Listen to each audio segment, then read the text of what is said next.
Chapter 14. So Joab the son of Zeruiah perceived that the king's heart was concerned about Absalom.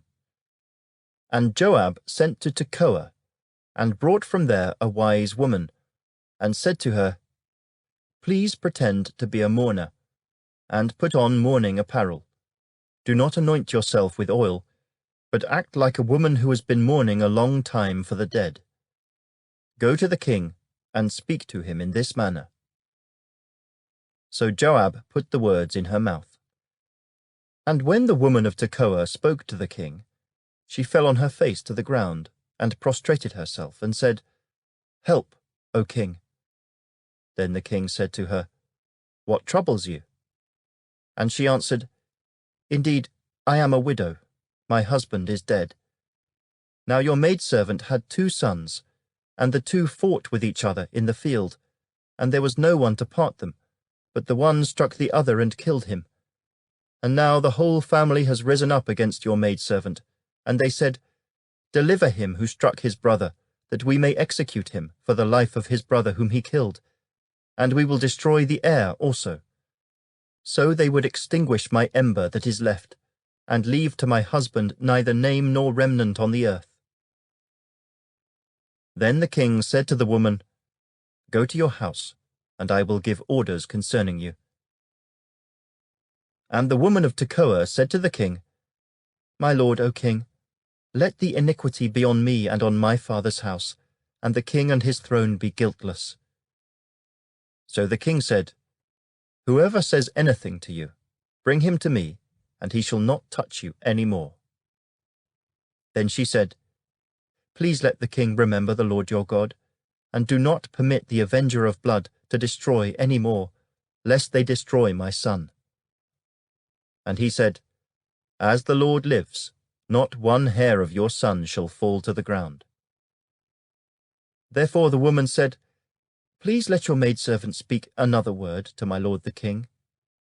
And he said, Say on. So the woman said, Why then have you schemed such a thing against the people of God? For the king speaks this thing as one who is guilty, in that the king does not bring his banished one home again.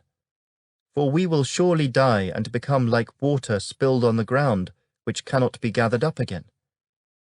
Yet God does not take away a life, but he devises means, so that his banished ones are not expelled from him. Now therefore, I have come to speak of this thing to my lord the king, because the people have made me afraid. And your maidservant said, I will now speak to the king. It may be that the king will perform the request of his maidservant. For the king will hear and deliver his maidservant from the hand of the man who would destroy me and my son together from the inheritance of God. Your maidservant said, The word of my lord the king will now be comforting. For as the angel of God, so is my lord the king in discerning good and evil. And may the Lord your God be with you. Then the king answered and said to the woman, Please do not hide from me anything that I ask you. And the woman said, Please, let my lord the king speak. So the king said, Is the hand of Joab with you in all this? And the woman answered and said, As you live, my lord the king, no one can turn to the right hand or to the left from anything that my lord the king has spoken. For your servant Joab commanded me, and he put all these words in the mouth of your maidservant. To bring about this change of affairs, your servant Joab has done this thing. But my lord is wise, according to the wisdom of the angel of God, to know everything that is in the earth.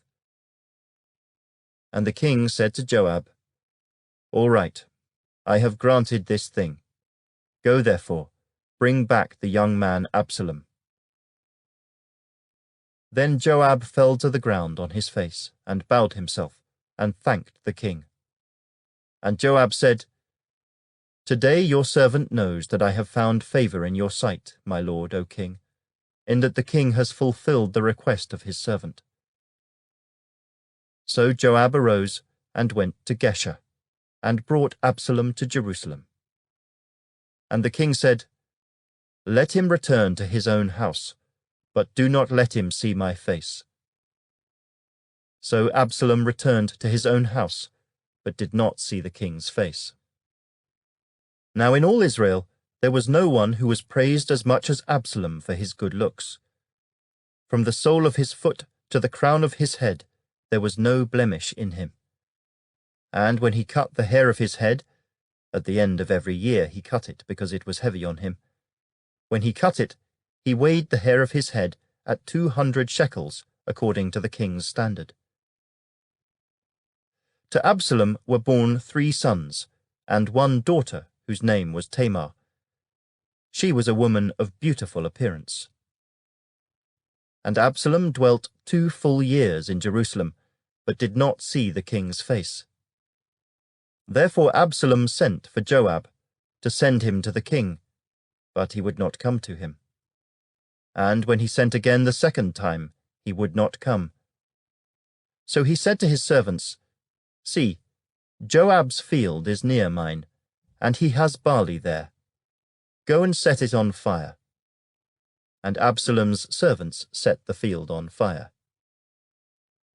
Then Joab arose and came to Absalom's house, and said to him, Why have your servants set my field on fire? And Absalom answered Joab, Look, I sent to you, saying, Come here, so that I may send you to the king, to say, Why have I come from Geshur? It would be better for me to be there still. Now therefore let me see the king's face. But if there is iniquity in me, let him execute me.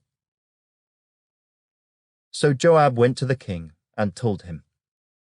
And when he had called for Absalom, he came to the king, and bowed himself on his face to the ground before the king.